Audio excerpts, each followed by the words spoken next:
Hey guys, welcome back to Honkai Star Rail. In today's video, we have our Huo Huo guide. Apologies if I'm not saying the name 100%. It's a tricky one for me. But in today's video, we're going to go through her skills, her traces, her relics, light cones, eidolons, and teams. I'll have timestamps in the description. And as always, with every new character, we get a code. So I'll leave the codes in the pinned comment and the description. And you can go ahead and get your goodies. But let's get into it. Okay, so let's kick it off with her skills, beginning with the basic attack. Now, at level 6, this one's going to deal 50% of her max HP as damage to the target enemy. Don't get too excited about the max HP damage. It's not going to be like insane levels of damage, but it is better than attack scaling for her.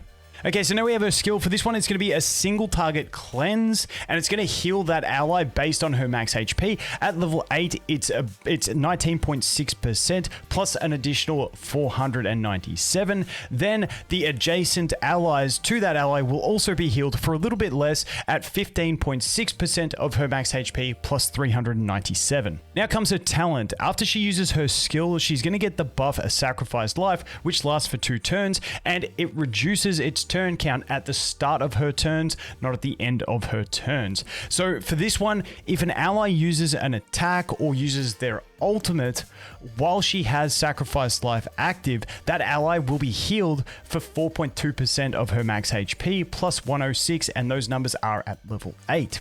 Now on top of that, allies below 50% HP will also be healed.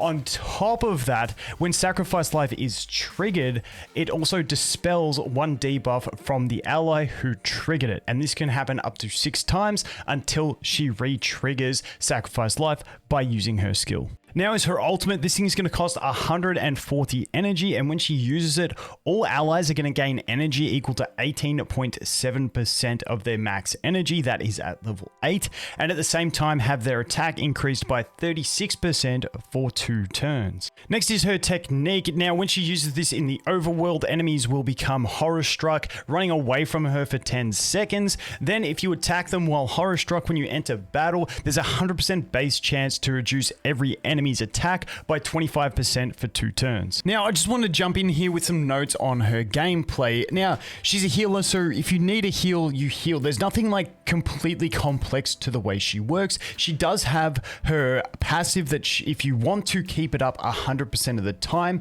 you are going to be going through the skill rotation of skill basic, and playing her as skill point neutral. However, you don't always have to have it up. So just keep that in mind. It can be tempting when you see that the buff isn't there, that you need to put it up to get the heal. But if your whole team is topped and you're not under threat, you can allow your team to take some damage, and then by the time her next turn comes around, you can use that skill, and then if your allies then take their turns, they're going to get healed up on their turns as well, and you're pretty safe. So you can play her as neutral skill point if you want, if you really need to keep up the survivability with that buff. However, you can play her as a skill point positive unit, either going, skill basic skill, so you have one little window where she doesn't have it up. It just depends on the situation, on how often you need to skill and how much healing you do require. Maybe you've got some freezing on your team to control the enemies. Maybe you've got wealth there to delay enemies. It just depends on the situation, and there's no set rule that she has to use this many skill points. It's a case-by-case basis. As we look into the traces, we get some additional effects, like starting the battle with sacrificed life. We get some extra 35% resistance to crowd control debuffs, and then on top of that, whenever her talent is triggered, she is going to regenerate 1 energy. Now when we look at the stats she gains here, we get effect resistance, HP, and speed. 3 fantastic stats for her, all of those worth definitely picking up. Then as we look at her actual upgrades to her skills, her ultimate is a priority for me because it focuses in on the damage side. However, if you need more healing, you can focus in on the skill and the talent first, but whichever way you do it, you'll end up wanting to upgrade all 3 of them. You can do the basic attack if you want to for a tiny little bit of extra damage, but it's not that significant, so you can skip it and save the resources if you want to.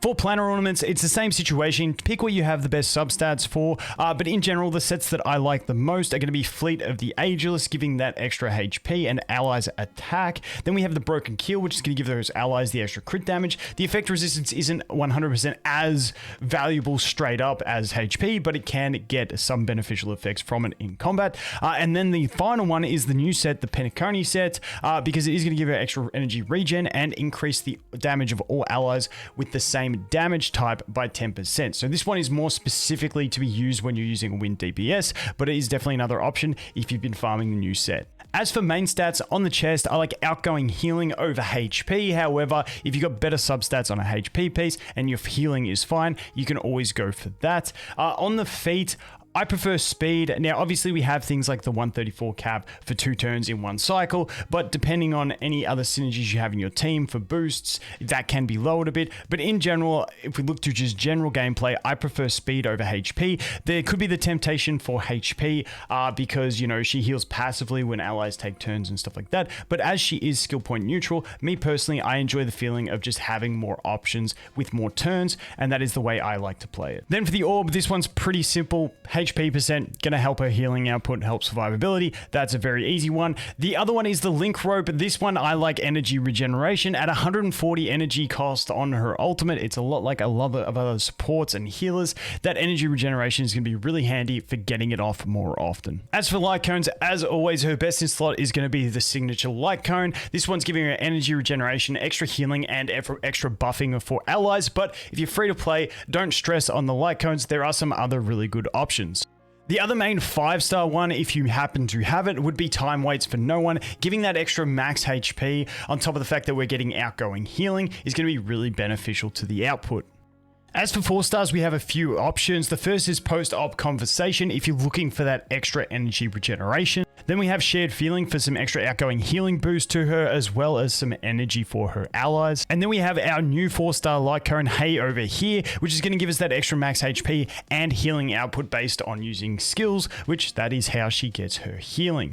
Then we also have quid pro quo, which is actually going to be really nice depending on your team and whether you can take advantage of that extra energy for your carry and stuff like that. I don't think with these options there is like a quote-unquote must-have light cone option. It just depends on the situation, how your account is and how your teams operate, because if your character's pretty built and you don't need the extra healing output, you're not having those issues, then it's better to go for one of the energy regeneration type paths because that can assist your team in dealing more damage. Like I said, you got plenty of options and just see what you've got.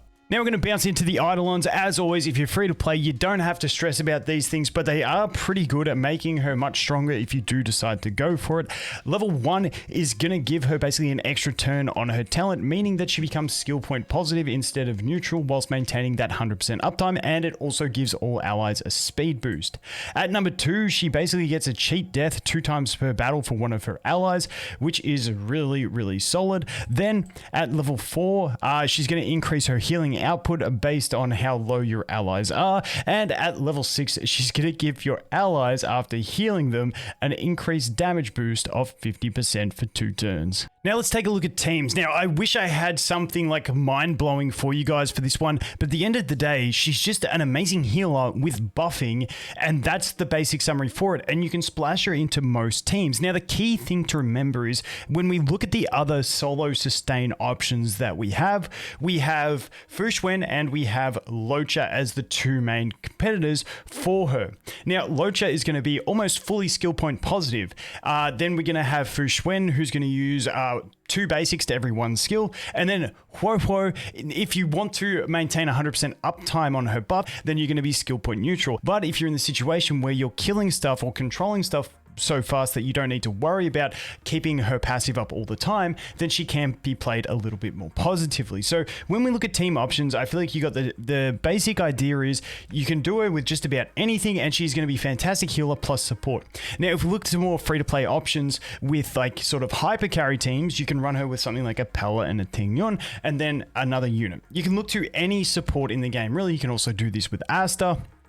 You're pretty much set up, and that way you've got 2 skill point positive units on your team to generate the skill points. She is neutral. You can dump all the skill points into your other character. Away you go. The great thing about her energy boost, not just the attack buff on her ultimate, but that energy boost is going to be so fantastic, especially with something like Tingyon, because you're going to get Tingyon to ult faster, which is going to mean she's going to buff whoever else needs the ult gauge, being your damage dealer and the damage bonus. She's going to get that around faster. So the energy is going to help anyone in your team, whether it be another damage dealer or another supporting unit, to help them do what they need to do. So it's just absolutely fantastic. She's very splashable.